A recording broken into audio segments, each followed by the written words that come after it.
K-pop girl group IVE made a comeback on April 10th, 2023 with their first studio album, I've IVE. I'm Courdy Roy, and welcome to BlushCat Track by Track.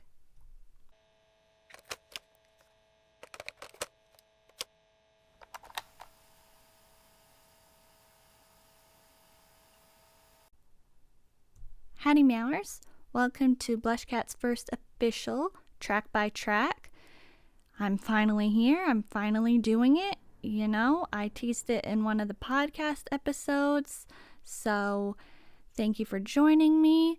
If you aren't familiar with the BlushCat podcast, we have, regular K-pop episodes.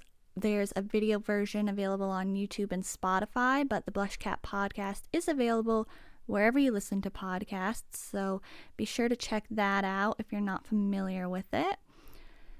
So, in Track by Tracks, I'm going to be sharing random thoughts, providing commentary, insights, sharing my opinions, kind of reviewing K-pop albums, basically just sharing generally what I like and dislike about K-pop albums, and not necessarily just new releases or full albums or something like that, but whatever I feel like sharing, I'm going to do that in the Track by Tracks, considering not just the lyrics, but also the beat, the rhythm, the song itself. Anything that I notice or find interesting, I'll be sharing my thoughts on that.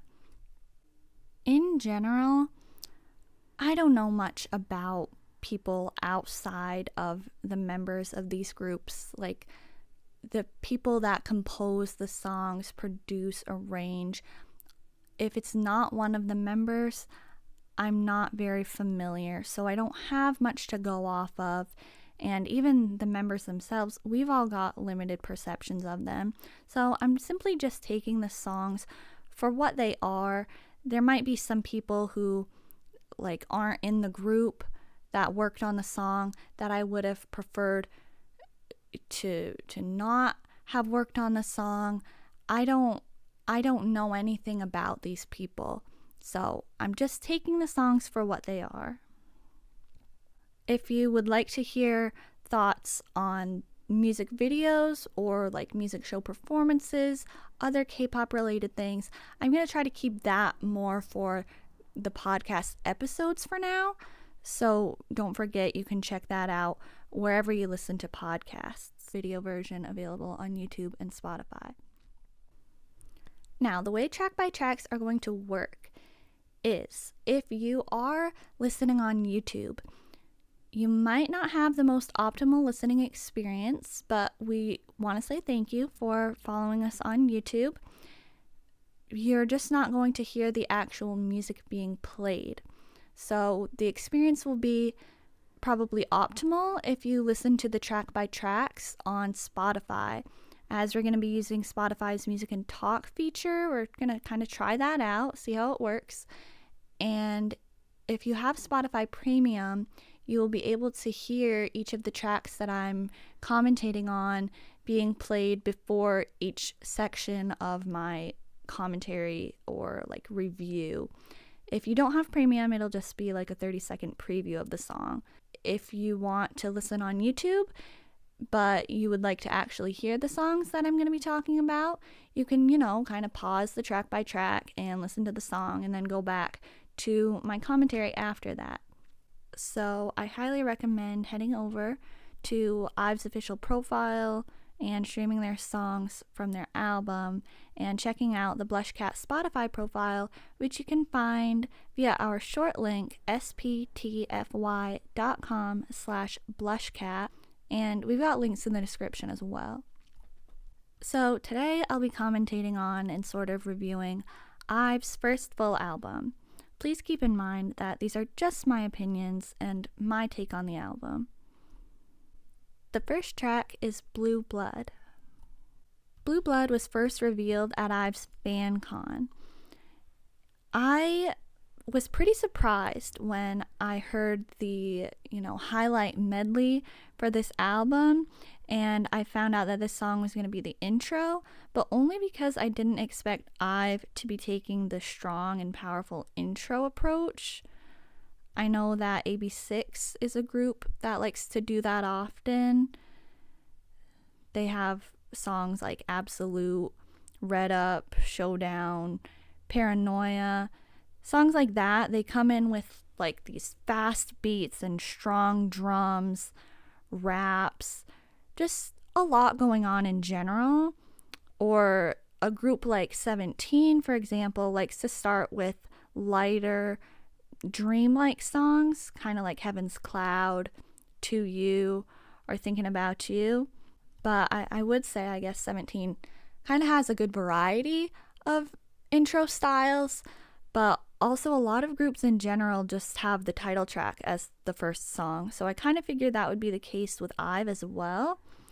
So I was surprised to see this track as track 1, but I'm really glad they went with Blue Blood as the intro because it obviously fits perfectly lyrically and just in general. It has that feeling like we're entering a battle, and it really gets me pumped up and ready for the rest of the album when I hear it.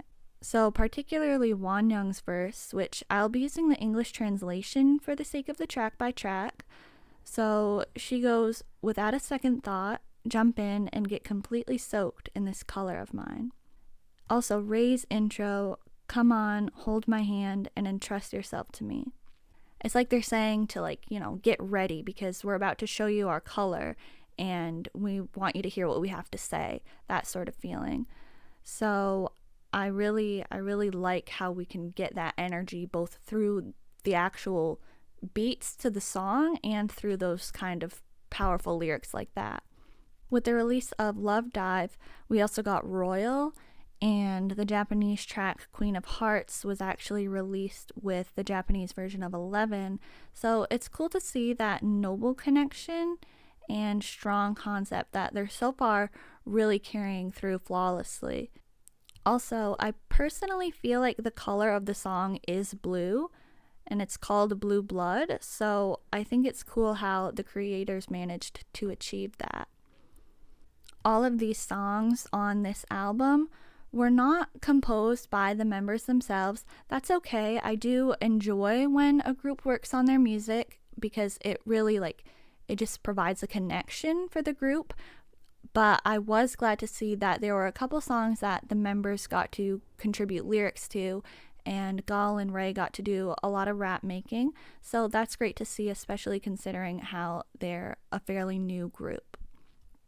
The next track is their title track for this comeback, I Am. I already shared some of my thoughts on I Am in the BlushCat podcast episode 6, which again you can listen to on YouTube, Spotify, or wherever you listen to podcasts. So I don't want to repeat myself too much, but I want to say, they've done it again. It's just so good. I really love this track. I loved all their title tracks so far. I don't know if they're necessarily getting even better with each release, but when the standards were so high from the beginning and they're managing to keep the hype and quality with each release, it's not like I'm disappointed. I'm really enjoying what they're offering so far. So I would say that this track is very grand. It's almost freeing. They have in the music video, the airplanes, so it's kind of like they're up in the sky. It's like, it's very freeing in a way. I want to focus mainly on the song itself though, like I said, but I also want to talk about how when it's done live, it has such an impact, especially the part after the bridge with Ray's line and then the lead into the final chorus. I love how it feels like a finale. It's like one line is almost whispered and then it's like, bam, we get this crescendo.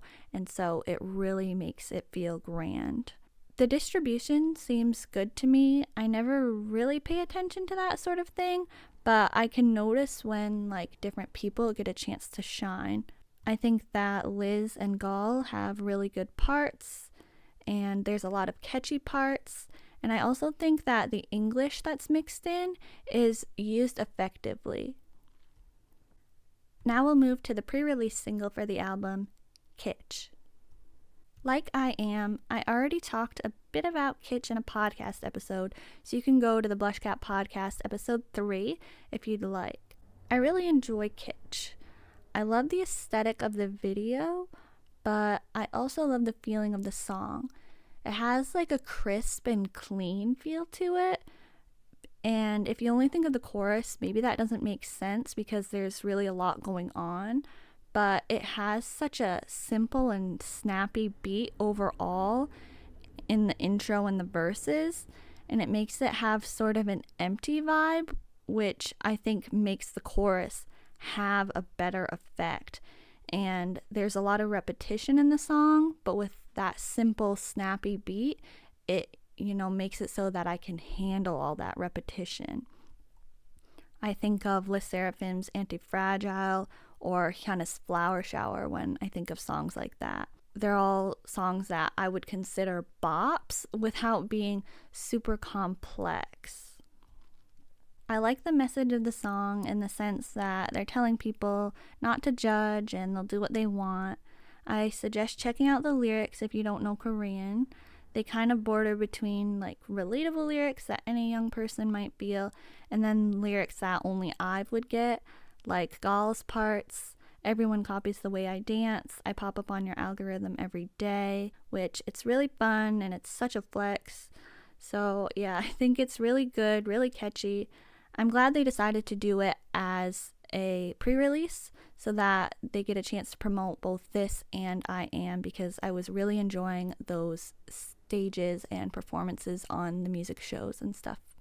Now on to Lips, which is a song that EXE of WJSN wrote lyrics on, along with Solhee.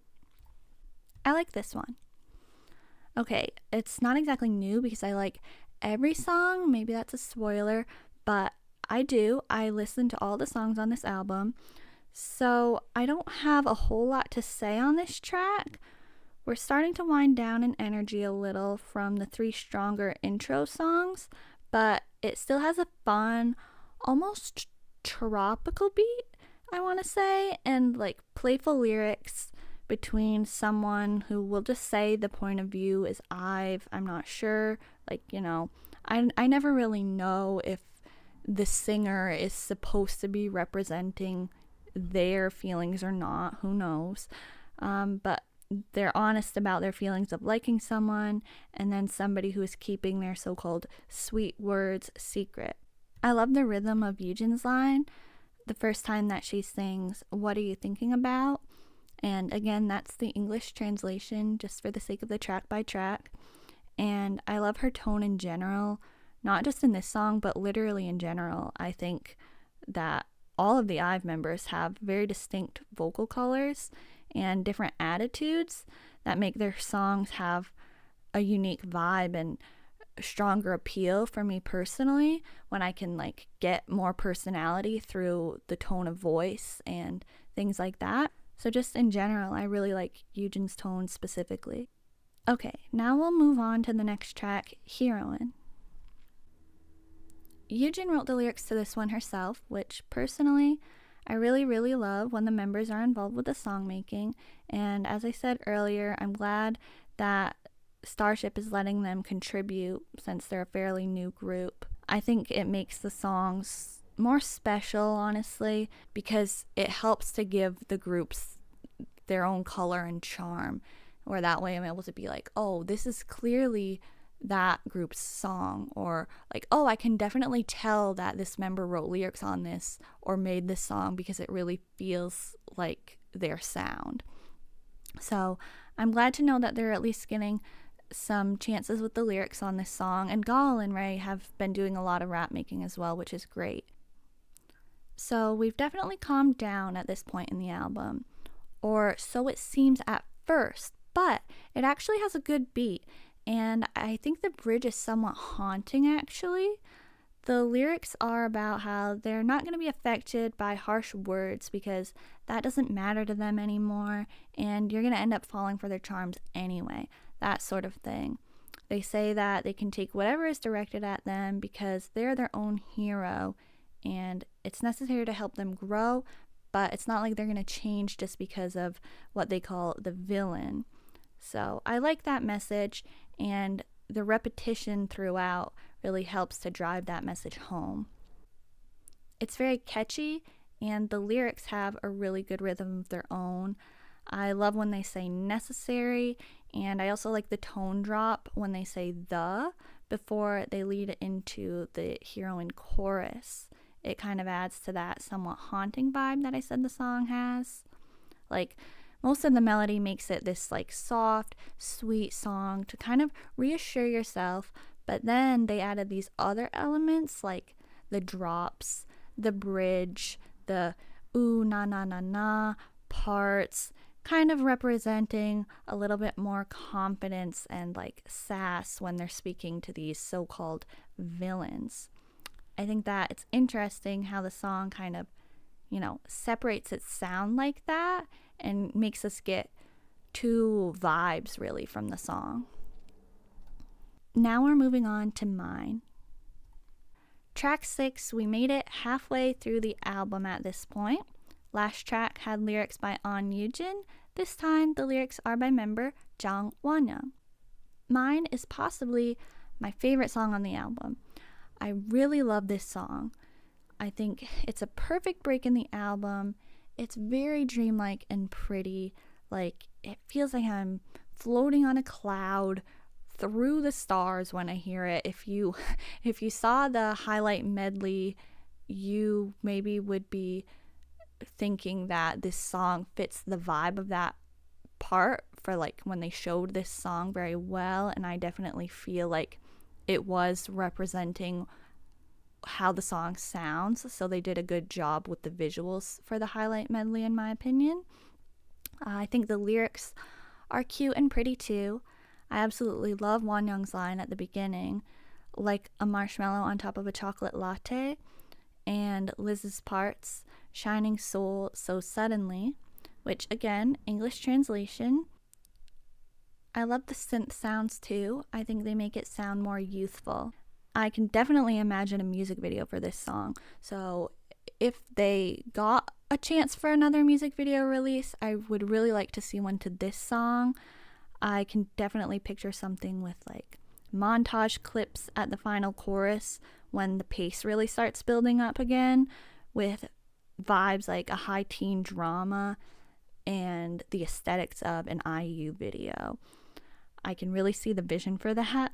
So yeah, that would be really cool to see, and I think the song has vibes that would fit a video really well. It's very like K-drama, high teen sort of vibes. Actually, if you know the IVE summer film, it's a video that's on IVE's official YouTube channel. I think basically a video like that would really fit the vibes of like the song, and the song would fit the vibes of that video.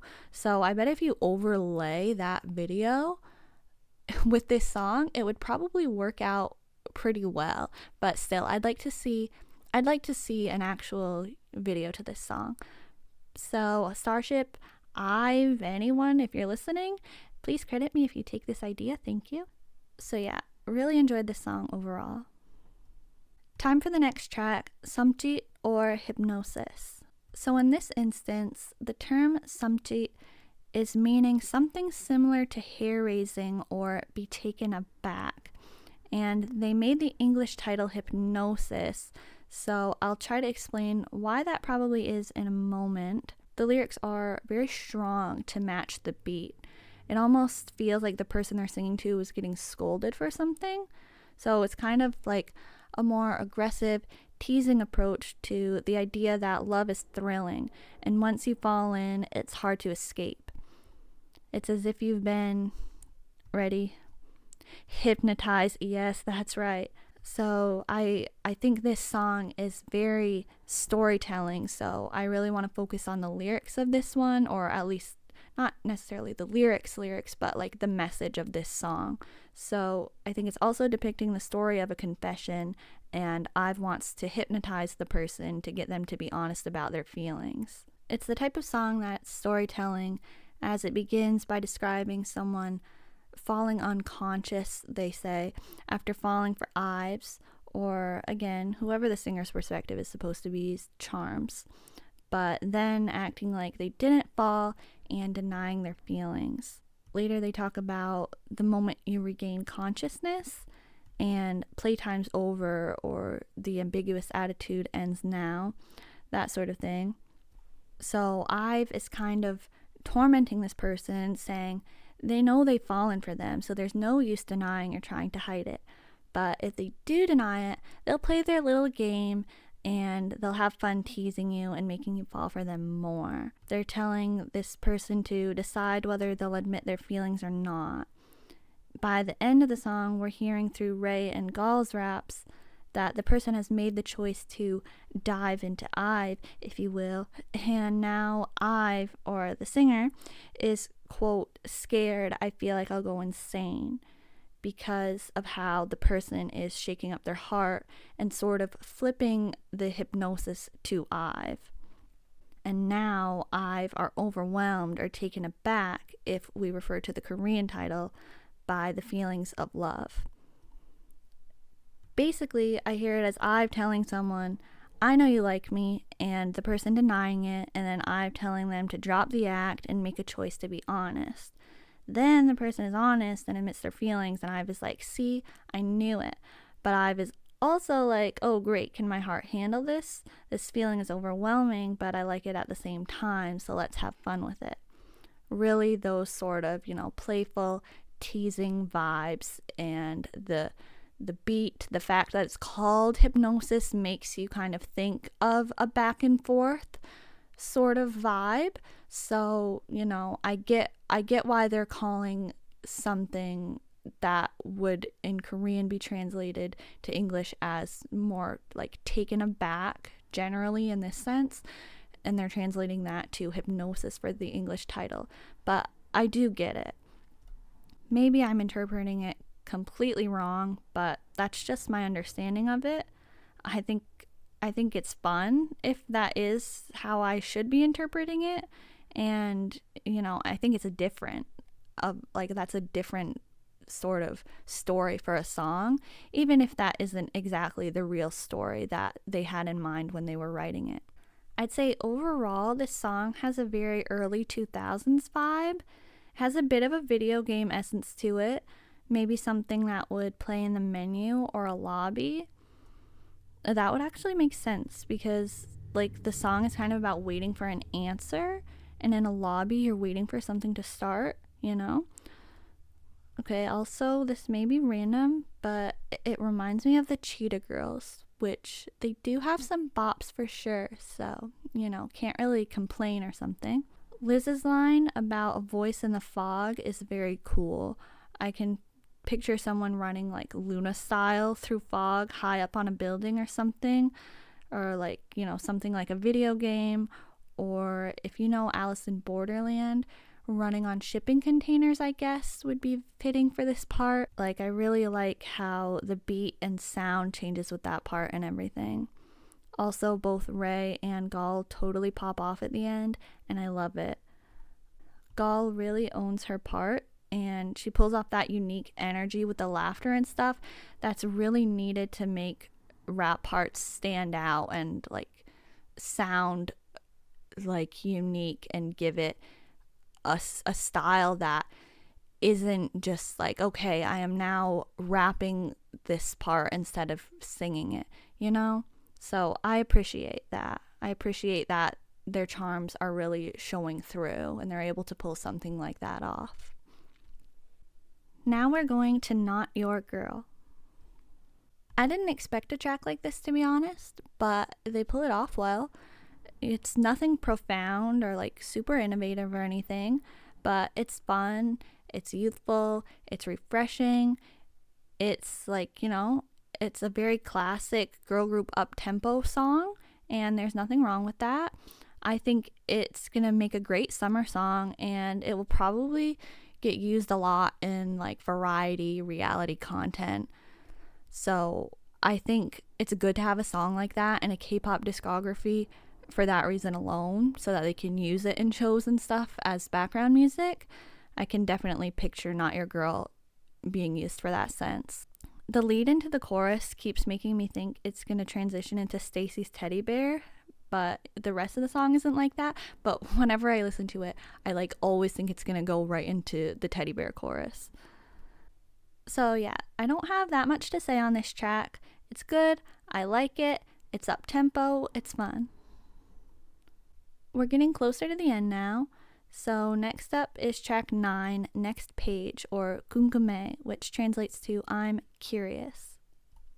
I'll start by saying that I like this song, but it took some time to grow on me and like retain the melody of it in my head. It wasn't one of the tracks that, you know, I could easily remember.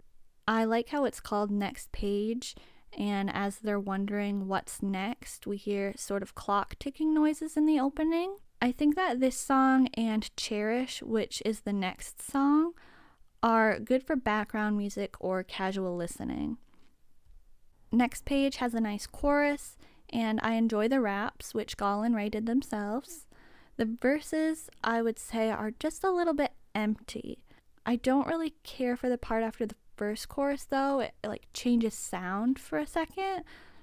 Only just because like it reminds me of something that I can't think of the song that it reminds me of, but I don't really care for the vibes of whatever it reminds me of, so it makes me not really like that part very much, but it's such a short part, you know. So I don't have much else to say on this track, so let's move on. The second to last song is Cherish. This song has Luna vibes for sure, which I like. However, like I mentioned when discussing track 9, Next Page, this track took a few listens to remember it. It just like wasn't sticking in my head. I listened to this track, like I said, I listened to all of the songs on this album. I really enjoy the album, but this song is just not really my preferred sound. I don't know the technical name for the way Ray's intro sounds, like the effect that's happening there, but it seems like many of the songs on this album have that effect sprinkled in somewhere, which I generally like. It sounds neat, but at this point, you know, it's losing the impact a little, but at the same time, though, it's helping to give this song dimension as it, like, the effect kind of repeats throughout the song. So that's good. And it's good that the beat has some funk to it that kind of saves it from falling completely flat. But I think the beat, now this might be harsh, but it's just my opinion. The beat, and again, it's nothing against IVE, the beat sounds like a little amateur. Like I feel like I can really hear like the process of the mixing and stuff with it, if that makes any sense. So also the vibe just isn't really my personal preference overall, because it's got a little old school feeling, which isn't my favorite style or sound. So that's just another reason I don't really prefer this track.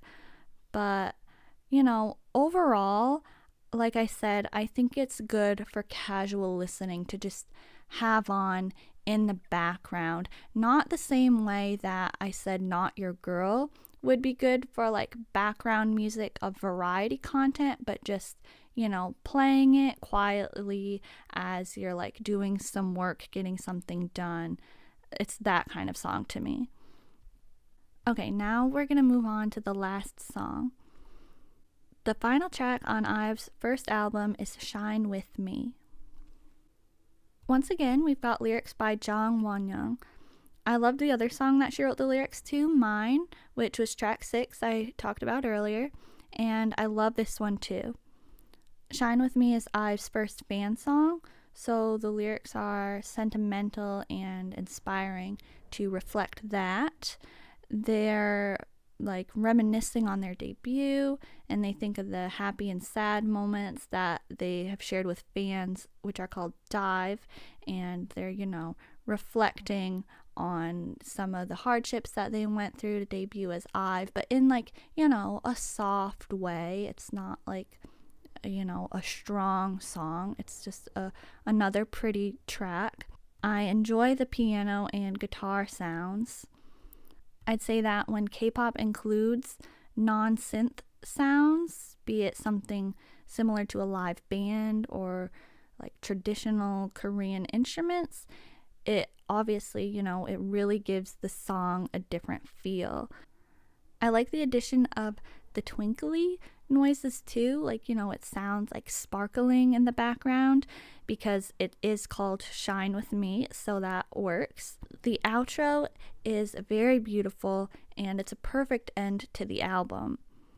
I think that I Am, their title track, has that grand finale sort of feeling, and I feel like Shine With Me has that sort of overall end. Like it feels like the curtain is closing, the credits are rolling, that sort of feeling. If you will, the stage lift is getting lowered, if that makes sense. So I think that it's going to really shine live, which it's probably on purpose because it is a fan song.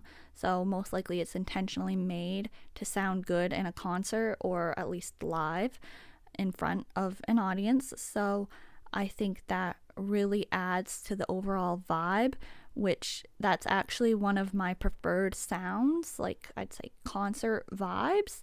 So that's another reason that this song makes me feel a bit more emotion than some of the other songs in the album. Overall, really enjoy it. I think it's very pretty.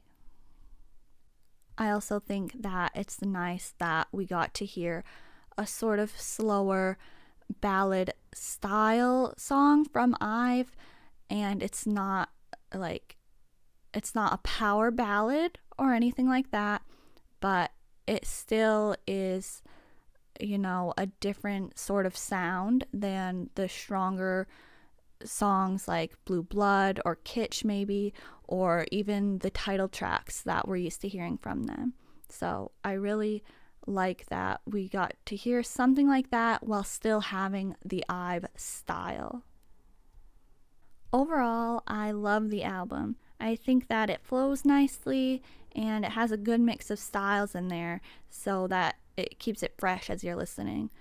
You know, there's some powerful songs, some relaxing and sentimental songs, and there's some fun songs in there too. I like the placement of the tracks. There's good flow, like I said, and not many slow ones in a row or something like that. For example, after we wind down a bit with Heroine in mind, Hypnosis kind of shakes things up and then it moves to the fun song Not Your Girl. I mentioned this a few times, but for being a relatively new and young group, I'm glad that the members got a chance to contribute, and I'm glad that most of the lyrics, although they aren't as introspective as I might assume from an album titled I've IVE, they are opposite from what's common in like a youthful love song, and like they're not giving us the same overused sort of storylines. I think their conceptual attitude is supposed to come off as, well, obviously royal, you know, they're really carrying that through, and I suppose confident, like a bit sassy, I think I said at one point, but also youthful, and we can hear that through the lyrics and even the beats in this album. You know, stronger lyrics and like messages aren't always necessary. If it's a bop, it's a bop, you know what I mean? But I would say I think that IVE definitely has a mix of more relatable or meaningful lyrics, and then songs like that are storytelling or songs that are just for fun. Sometimes singers are able to make songs created by someone on the outside work and seem like their own song. You know, they probably actually vibe to it, relate to it a bit, but some songs are just too generic, so they don't stand out. But I think that the members each have their own charm, and unique style. So they make even the songs they didn't work on still have a bit of the IVE flair to them. I like that the members already seem to have a good sense of style and that the group as a whole appears to be heading in a distinct musical direction. Right now, I love the color and the style of IVE. I think their concept and sound is very pretty, and I really love the aesthetics of everything. Their sound, their style, the videos, like the performances. It's very overall my taste. So that's it for the track by track. Thank you for listening. If you're listening on Spotify and haven't already followed the BlushCat podcast, be sure to do that. And follow the BlushCat profile page, which you can once again find via our short link, sptfy.com/blushcat. If you're listening on YouTube, please subscribe to the BlushCat channel and turn on the notifications so you can keep up with our content and like the video if you enjoyed it. You can follow BlushCat's other host, Devin, at Devin Christie, DevinCrystie, on YouTube and other social platforms. You can follow BlushCat on Twitter at BlushCat_TWT and on Instagram at BlushCat_IG. The BlushCat podcast is available wherever you listen to podcasts, but if you subscribe to our YouTube, youtube.com/@BlushCatOfficial, you can get new episodes earlier and also see our other non-podcast K-pop videos. Leave a comment sharing which tracks from IVE's new album you enjoyed the most. Thank you for tuning in. Stay meowing. This has been Courdy Roy.